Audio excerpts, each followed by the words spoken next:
Талдықорған қаласында мектеп оқушылар мен студенттер 50 метр қашықтыққа еркін жүзуден сынға түсті.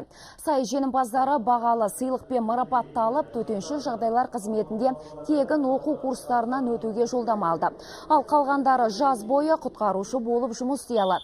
Турнирге қатысушылар суға батқандарды құтқару және алғашқы медициналық көмек көрсетудің әдіс тәсілдерін де меңгерді.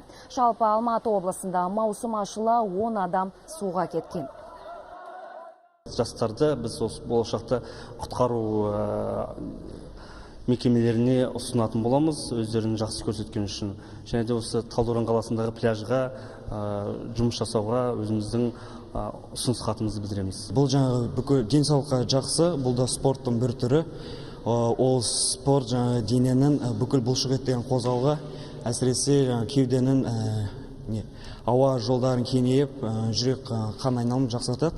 Ол денсаулыққа жақсы, денсаулыққа пайдалы, сол үшін суда көбірек жүзу керек.